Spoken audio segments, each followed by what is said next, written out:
Welcome to the Amazing Couple Game Show. This is season 2, and I'm your host, Byron Hodges, and this is my co-host, Phyllis Hodges. Hey, I'm his wife, y'all. We've been fussing. Can you see it? Oh, pray for us, okay? We're getting ready to start this show. Welcome to the Amazing Couples Game Show. And like Byron just said, this is a special show, y'all. It's the conversation show. We're going to bring them in. Is that okay, Byron? That's fine. Sounds good to me. All right, we're going to admit. And this is a special episode. And I'm going to go ahead and click that off since I did admit them. Hey, everybody, you want to know what the argument was about? Well, it's none of your business. What you got to say about that? I'm the quiet one. Okay, they're going to come on. Here go. I see the name McKenzie. And let's see. A special episode, conversation about marriages. Look at here, look at here. Hello. I like that tree in the background. Oh, wait, that's a beautiful tree, family tree, a beautiful couple. Family tree. Hey, y'all. Hello. What's going on? All is well. All is well. I'm a little tired, but I'm here. You're a little tired, but you're here. Well, we're here. The wind has been blowing. We've been fussing, trying to get all this stuff together. So y'all better be praying, okay? Okay, can y'all pray? Yeah, we can do that. We can do that. Yeah, just smile a little more. Smile a little more. Hey, breathe. Take a deep breath. Yeah. That's it. Welcome, everyone. Honey, what are we going to talk to this couple about? Because it's a First, we want to introduce them. Yeah, we got to introduce. Who is the couple, babe? Dr. Sherman and Mary McKenzie from Little Rock, Arkansas. And they've been married for 43 years. And I think that's Mama Mel. That's my crazy writing. Married 43 years. I was rushing. Okay. But yes, they are married for 43 years. But the fantastic part about it, it's their anniversary weekend. Well, that's wonderful. And you all are going to share it with us. And that's the doctor, the preacher, and with you saying you a little tired, so you must really, you rocked the house, you heard God, and you brought it to him today, huh? Well, I just let the Lord use me. That was it. Praise God. All Rocking. right. You know, God rocked the house. Come on, before we get started, what was the sermon about today, Doc? It was about the power of Christ. The power of Christ. The ultimate power. Oh my God. Yes. I love it. I love it. I like him. See, y'all should have talked to him this morning. See, he could have gave me that, and I could have put that in. Yeah, there you go. Well, honey, we want to go ahead and bless this couple before we get started. There's always a sponsor that bring us on, and they want to make sure we stay on. So we need to start blessing the couples in a special way, continuing that. And behind me, there's a gift certificate. Oh, That's it. Oh, And it says a special gift certificate, $45 worth of something sweet. And honey, let me see what's sweet. You all get, check it out now. Again, it's for being a special couple on the Amazing Couples Game Show. And it's for your anniversary. So this company, the name of them, the number 4, Your Time Ltd, and they want to bless you all with some chocolate covered strawberries. Okay?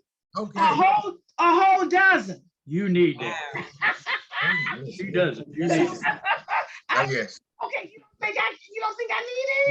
You can't handle it. I can't handle it. No. You know what he's talking about? I couldn't. Girl, I would try to eat the whole dozen. I'll be telling Byron, I'm not sharing, but I got a feeling y'all, look, she's saying, look, the doc ain't gonna share.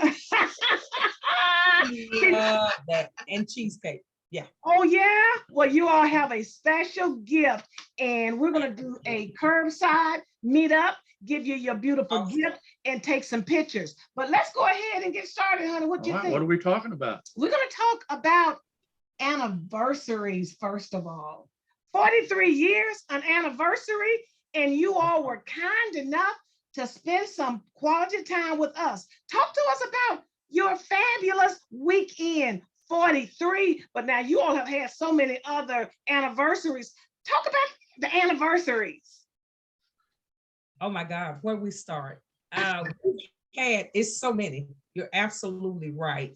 But this one, typically, we usually try to get away. Okay. But this year, my daughter wanted to do something for us because we really wasn't feeling well. You know, we've had some health stuff going on, so we really wasn't feeling well. And she was like, Mom and Dad, we need to get you guys away. So they actually planned us a weekend, actually Wednesday, Thursday, Friday, Saturday in Memphis, and everything was literally around us in Memphis. So we had a really awesome good time, and we summed it up Saturday with a boat ride on the Mississippi, on the Memphis boat. So we had an awesome time, but we've had some fabulous, awesome anniversaries. And I'm loving that. So listen to what she said. The awesome anniversaries. Mary, with you all being married 43 years, I guarantee you all also do celebrations outside of anniversaries. What about that? We celebrate each other literally all the time. I'm always shopping for him. I'm always doing something for him. I'm always writing them little love notes. And so just to keep the home fire burning. So we just go anniversaries on anniversaries, literally. Holidays is every day for us. Every day that we get up, we celebrate because it's a blessing to even be here. You know, so we take it, we don't take it for granted. So we try to celebrate each other on a regular, not just on anniversaries. So anniversaries and holidays to us is literally every day. But on those special per days, we try to do a little bit extra. But I think we do extra all the time. So it's like we celebrate each other all the time. You know, I may take him lunch or send him lunch to school or cook him a special dish or a special dinner one day. Of course, I cook every day, but I always try to do something special of his main dish that he really likes. So every day is a holiday. Every day is a holiday. I love it. I love it. Holidays, every day, special occasions. Honey, that kind of reminded me of what we do. Is there a special time that you can think of just like that you want to share with the viewers and share with this wonderful couple? My special time is at nighttime when I get ready to go to bed. We read the Bible every night. Awesome. Of course, she's sitting there, got the pillows all fluffed up, and I'm on the edge of the bed and I'm starting. And I read, I don't know when to stop, so I keep reading. So I have to look back and see if she hasn't fallen asleep during the fairy tale part of it. Exactly. And sometimes, honey, I do fall asleep. Yes, you do. And you wake me up and then you try to quiz me. But since I've already read that part of the Bible, I go ahead and jump in there and you say, I thought you were asleep. But anyway. But it continues the next day. She'll go in and make, something to eat, coffee sitting there. And I said, well, I'm bringing the Bible. So we sit there. And for another hour, we talk while we're eating. Yeah. Next thing you know, it was 7 o'clock, it's 9 o'clock. And it goes by that quick, and I enjoy doing that. And while you're talking, honey, I surprised you with some bubbly. We're going to celebrate 43 years with the McKenzie. This is to you all, okay? Bam. We didn't tell you all to bring yours. Yeah. What you think about Honey Bun saying, what is this? This is the bubbly that you brought me that's been sitting in the refrigerator for some time, and it's called Rose. That's why it's sitting in the refrigerator. You can tell by his face it wasn't too good. It's not too good, but sometimes you have to just add that ambiance.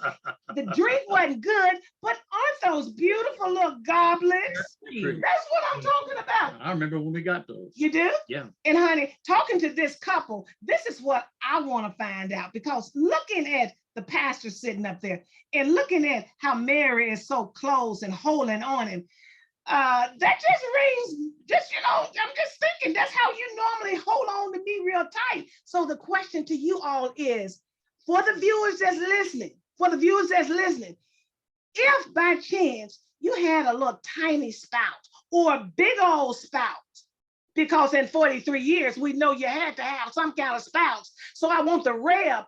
to tell us, how do you solve those issues? Look at his face. Well, I love it. Come on, come on, come on. The viewers ain't listening. well, you know, and disagreements, let me say it like that. Okay. And disagreements, you know, that's a stopping place. Mm-hmm. It's like when she want to overpower me. Now, what? Now, wait a minute. Wait a minute. What are you talking about? Okay, Mary, do that, huh? Oh yeah, all women, y'all got that bad. When you want to overpower me and make me see it your way. And I'm a type of person that I believe in following the spirit. And I don't see it like that. And so, and the confrontation and so on and stuff, I found out that sometimes, you know, you have to open your eyes. There you go. And stop and think about the conversation and where it's going and the value of the conversation. Mm-hmm. And so if it go too long, I'll stop talking. And when I stop talking, she continues to go on. Now, Mary, don't. And so she'll say, "Do you hear me?" And I'll pause. I say, "Yes, I hear you." "Well, what's your comment?" I don't say anything.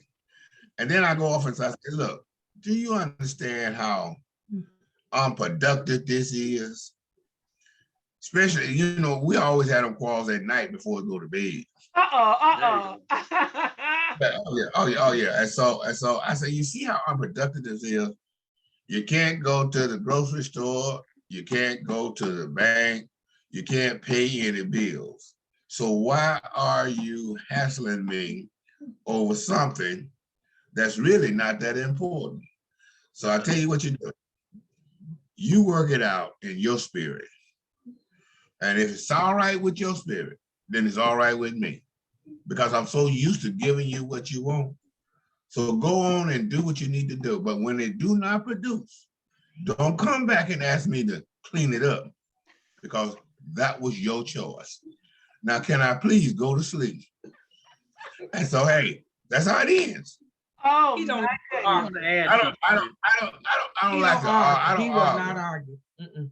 Arguing to me is a sign of wickedness, evil, and so on and stuff. Everybody has different grievances and so on and stuff, but it's all about how do you feel? How do you look at it? Is it important? Is it going to produce anything? Is something going to come out of this? I mean, don't argue for just to be arguing. See, those days, to me, that's when you're young, when you're in your 20s and so on and stuff, 20, 25, so on and stuff, you're arguing just to be arguing. But the older you get, the more seasoned you become. And the more seasoned you become, then you come to the understanding, I don't have anything to argue about. And you shouldn't have anything to argue about. And so we kind of grew. And sometimes I'll say, baby, I'll be back. I'll cut off in the midst of the argument. I'll be back. And so I'll just go for a ride. I'll come back.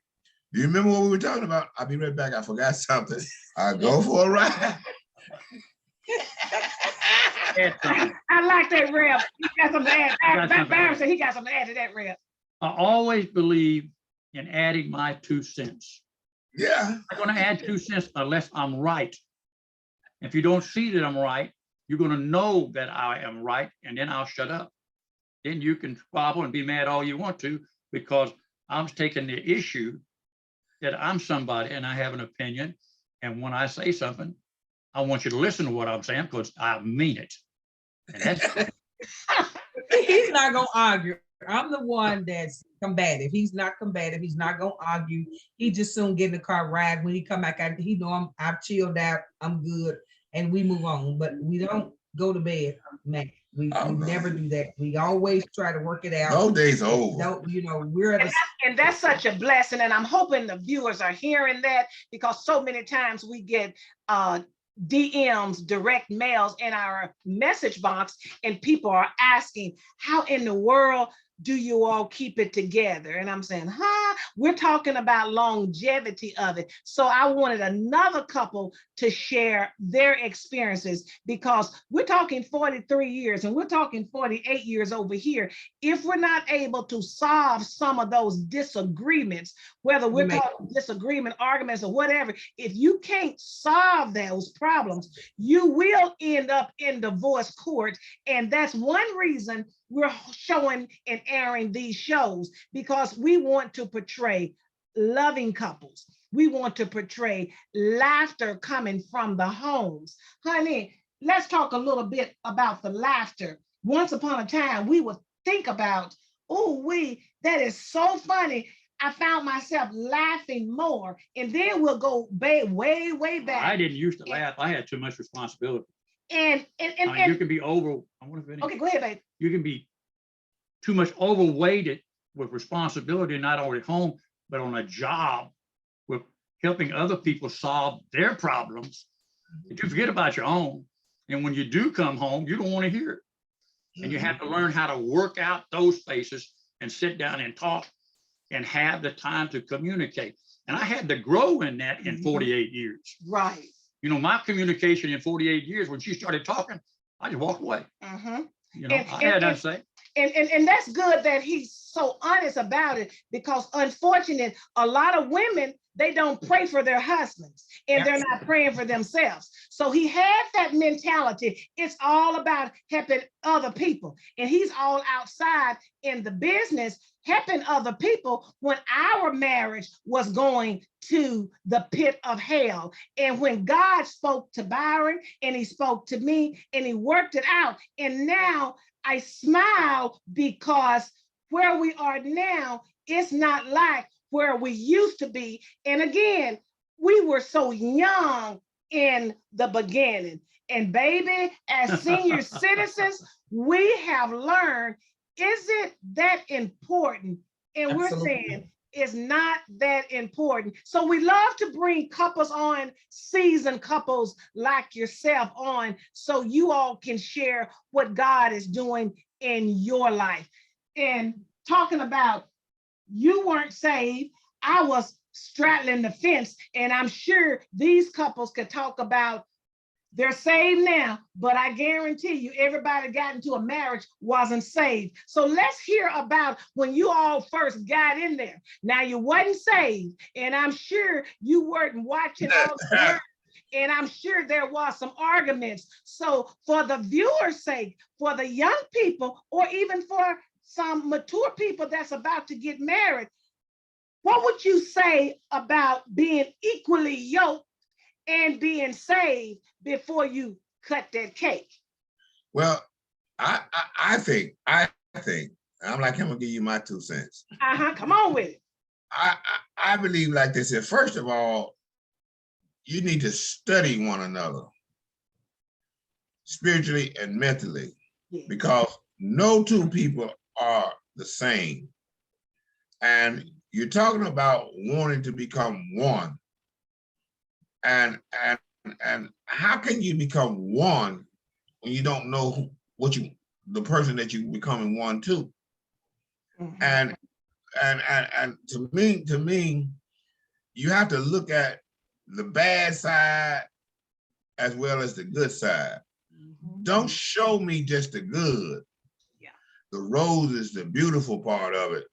Show me that little demon that lives in your heart. That's real.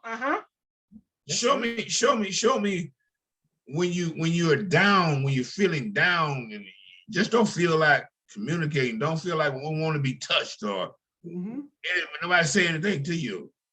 And so I believe, like, take time before you say I want to become one, to really understand what you're becoming one to. Right. You know, a lot of time we hyped up because we said to get married. The beautiful part of it, the glorious part of it, and give yourself 2-3 weeks. All that glory that went out the window, all that money you threw away that went out the window, You can't stand one another. You can't talk to one another. You go back to doing what you used to do before you even got married. You see what I'm saying? But that's why I believe that you're supposed to sit down, communicate, go out and explore life and explore the beauty that God has created. You know, a lot of people don't really know what they want out of life versus comparing to want to become one. Yeah. I think that before you get married, you need to really stop and look at one another, because see, we all come from different sides of the track. I wasn't saved, okay, and yet I was in a preacher's house. I was born, bred in the gospel, in the ministry, and I wanted to get out and to experience the world. Right. I wanted to taste the some people say the fruits of evil. I wanted to taste it. I wanted to see what it was all about. And she wasn't that way. And I tried to shield her from it, like me living a dual life. In the daytime, I was the choir boy, I was the angel. At nighttime, I was the devil's advocate. Okay. Since we want to be real. And so trying to balance that type of spiritual life, something had to give. Yes. And so when I really came into the understanding about what I had done when I said I do, marriage is a business, it's a big responsibility. And if you don't put anything in it, you're not going to get anything out of it. Right. Learned that the hard way.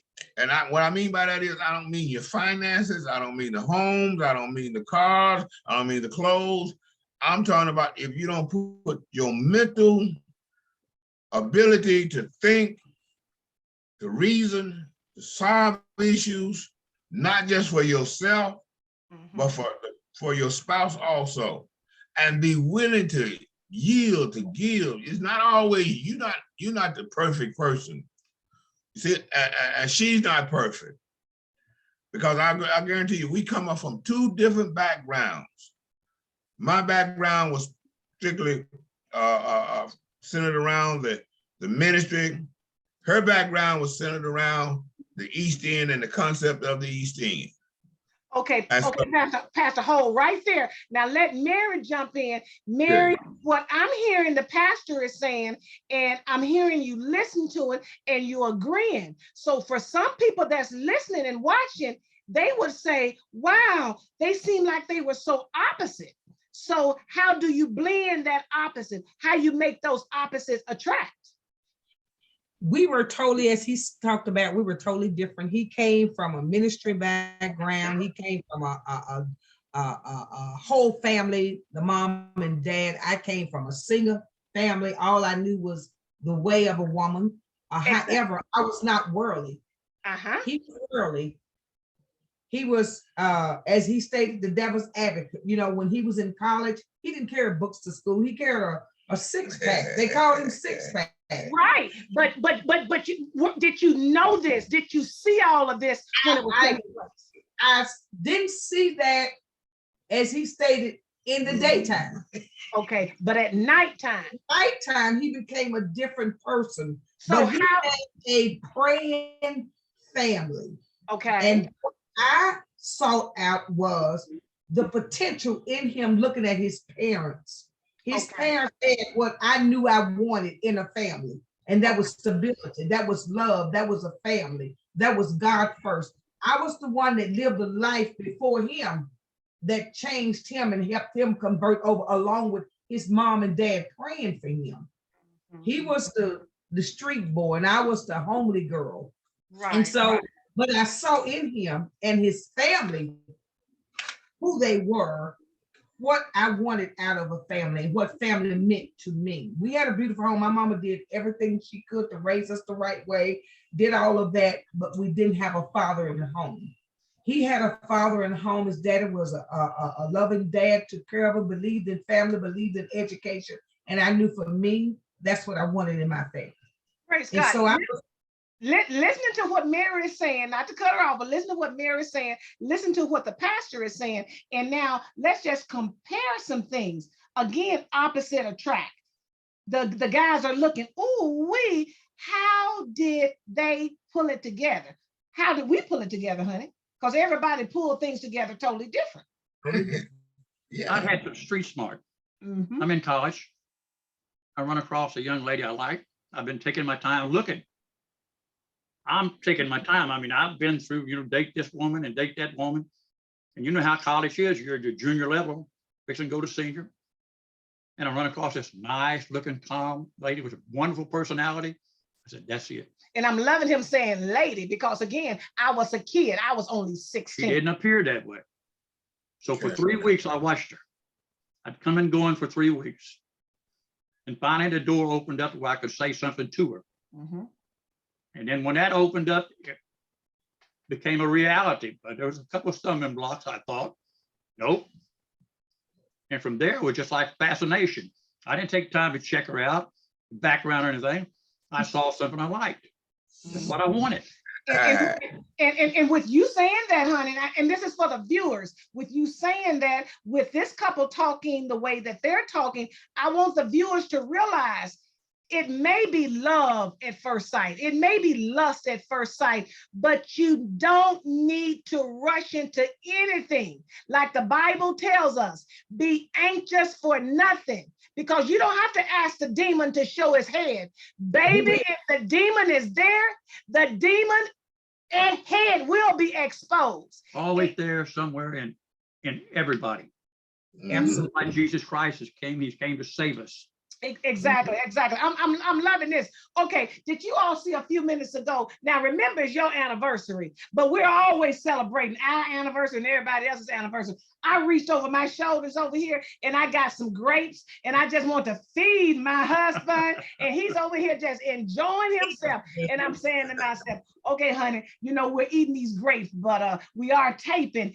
But at the same time, people, we gotta be real. We gotta be real at all times, because people, a lot of times, they look at us and they put us on a pedestal. And I tell people, be careful. There is only one God, and God is a jealous God, and you have to hear people's stories. Yeah, baby. I am a real person, 24/7. What you see is what you get. But in front of me is Jesus Christ. He's going to go before me, because I'm not going to listen to anybody but him now. I may argue with my wife about certain things, but I wanted to make sure she realized I'm a person. I have a responsibility, and I also have a viewpoint, and I have feelings. You have to respect me. I respect you, you respect me. And that's common ground to stand on. And I'm glad he said that. We're talking about laughter. We're talking love. We're talking about respect. All of those things bring a marriage together. Now let's jump off of that and let me ask this beautiful couple, what do you all do to pamper each other? Let's get on a softer note. How do y'all pamper each other? Oh, now look, I'm good at that. Okay, come on, preacher. How you pamper your wife? Look at, when I close the Bible up, I still got plenty of words left. I said, I still have plenty of good words left. I still know how to make her eyes go heavy. Okay. Oh yeah. Because see, look here. I know what turns her on. Okay. Out of 43 years, I know what turns her on. I know the words that lifts her spiritual awareness. Right. Okay, come on. And so all I have to do, start off slow with those beautiful words. Like I said, girl, you're still looking young to me. See, look at that. She can have it. Yeah. That's sweet. I still blush. I can't help it. Praise God. Yes, Lord, girl. You might be 60-something years old, but ooh. See, I like that, because he's talking to his wife, and he's not just coming up with words. He means all of that. But so many times, a lot of times, guys, they don't talk to their wife. They may have it in their heart, and unfortunately, they may tell everybody else those sweet words, but they don't share it with their wives. Come And on. that's very, go ahead. That's very important that you share it with your wife. I not Your only wife- tell it to her, I write it to her every day. Yes, he does. Yes, he does. She gets a love letter from me every day, almost every day. And during that writing of the love letter, I may make a comment about something.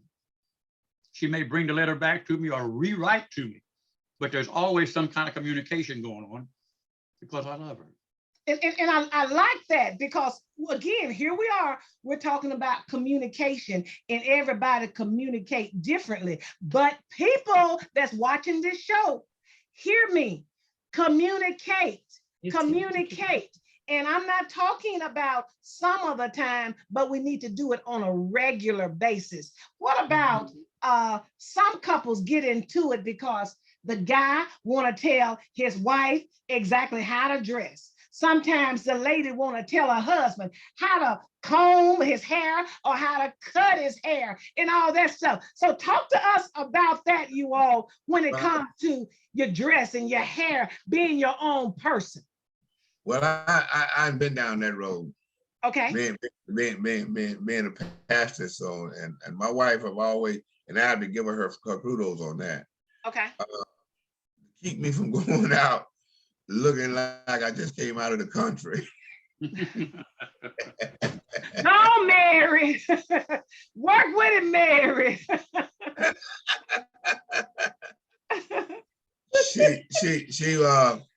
She would get on me because you know, I think I'll be clean.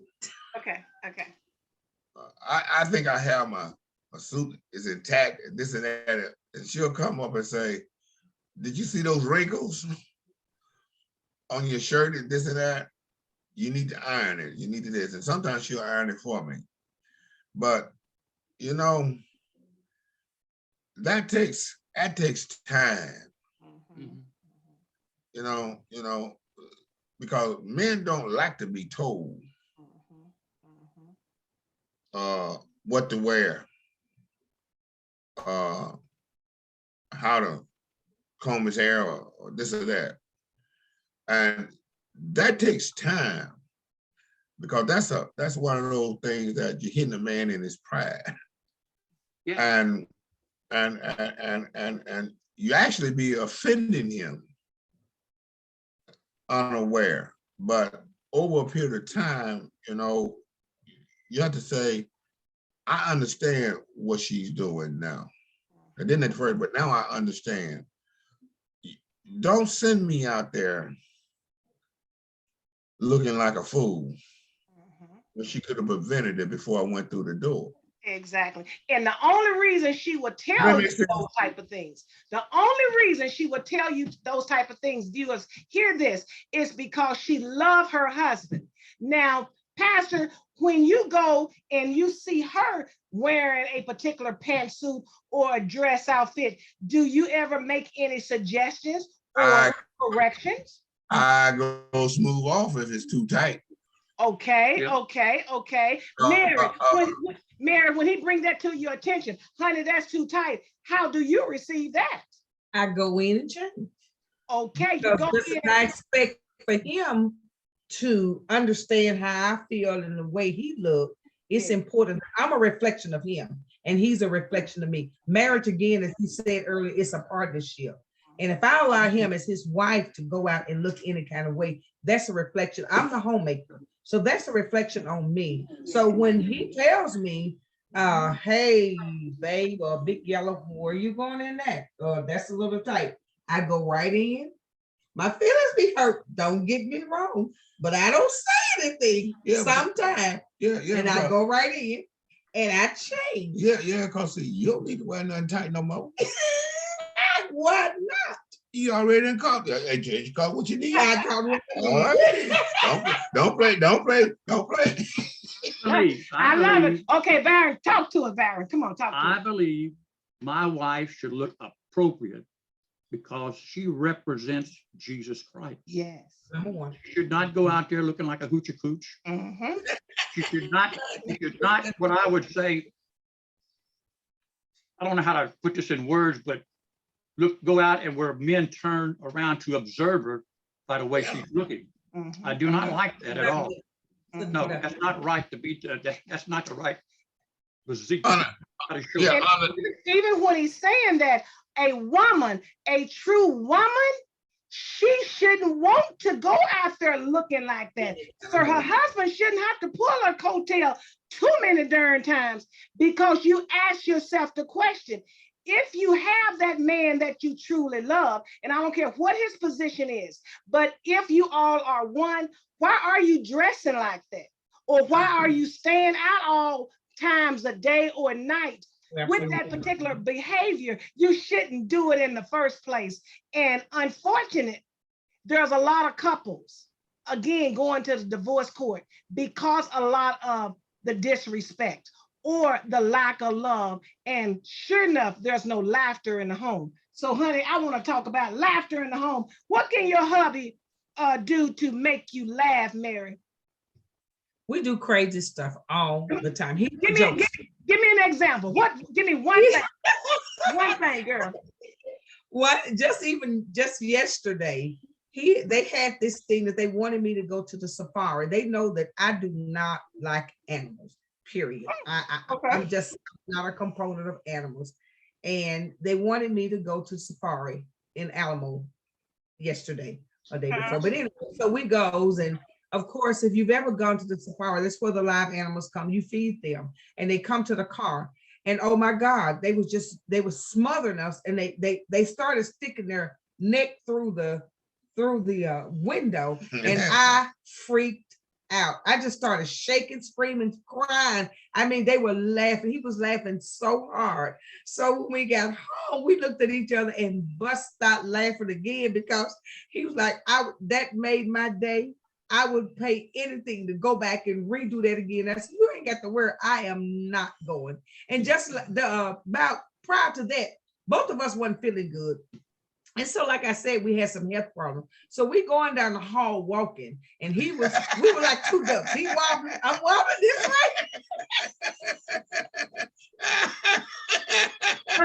But you were there to help each other while one was wobbling, the other one helped. Girl. No, Hey. he turned around and he looked at me. I'm behind him. We were like two ducks, and I'm behind him because I wasn't walking well. He wasn't walking well. Gout had him down. My hips had me down. And so he turned around, and we were laughing so hard. He turned around. He said, "Now, ain't this something?" Here we are, these two senior citizens just wobbling down the hall. And so we wobbled a while, we laughed, we walk a while, trying to make it to the bedroom, because both of us was in bad pain, like literally. And so we finally made it to the bedroom. He looked at me and I looked at him. He said, "Well, we still alive." I said, "You sure?" Somebody was so funny. And it's those little things that we constantly, and like I say, he's a jokester. And I'm the serious one sometimes. Oh yeah. And I could go to sit down and he would pull the chair up under me. Not only that, look here. Look, no, don't take it like that. Don't take it like We that. laugh, but it's so funny. But he does stuff like You know, she be sleeping. I'll take something and that just drives I me take crazy. something and tickle her nose. Right. And viewers, I want the viewers to hear this. We need some laughter in the home.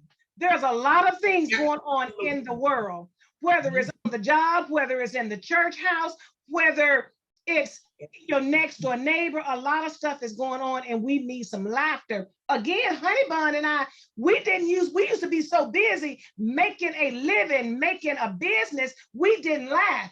But we have found out, baby, to keep the ball rolling, the love in our marriage, we laugh on a regular basis, So honey, I know we can't keep this couple, they celebrating, we can't keep them all day. How would you like to close this segment out, babe? Because they done told us a whole lot. Got a lot of life to live. Yes. You can only live it with one person's direction. Yes. And it took a long time for me to figure that out and for me to meet that man. And when I met that man, he changed my life. Every time I have an argument with my wife, I had to turn around and ask him to forgive me. I ask him first, I ask her to forgive me, but I still feel like I'm right. So, honey, let me ask you this. Was that a little sly way of you asking me to forgive you, from our, fussing and disagreement before the show? Was that a way? Because I just want you to come on out and ask me. No, I was right. You was right. Y'all hear that? Well, I'm gonna do it like this. I love you too. Honey. Honey, listen up. Before the show, the enemy don't want the show working in the first place. Right. So whatever got in our way, I don't know, was it the wind messing with the internet? I don't know what it was, but whatever it wasn't important. We had a chance to minister to this loving couple, and let me go ahead and just break it on down. Dr. Sherman McGee and his beautiful wife, McKenzie, that's McKenzie, y'all, did you hear me? That's Dr. Sherman McKenzie and Mary McKenzie. Sherman is the pastor of Greater St. John Baptist Church. Woo, woo, they've been married, whoa, my God, 43 years, celebrating it. And Mary is an HR professor for 25, did you say 25 years, girl? Longevity, not only in the marriage, but in the profession itself. So I appreciate you all coming on. We had a great time, babe. And once you all get these chocolate covered strawberries, I want you to eat. Look, while y'all eating it, I want y'all to think about the Hodges, okay? Can y'all do that? The amazing couple. I sure can. Mary already said you love them chocolate cover strawberries. Oh yeah, I'll sit right there in my recliner and just go for it. Okay, well, now it's a dozen. You're gonna have your share, Mary gonna have her share, and y'all may have some extra for the family. What y'all think? We'll see about that. Yeah, we'll think about that. Amen. It's been good, but I think we gotta close it out. Yep. Love you all. Y'all. Thank you all. And everybody, it was fun. If you all are watching, remember, go in and subscribe to the Amazing Couples Game Show, and we will see you all every Sunday, Facebook Live at 7 o'clock. Bye-bye. Have a good one. Bye-bye.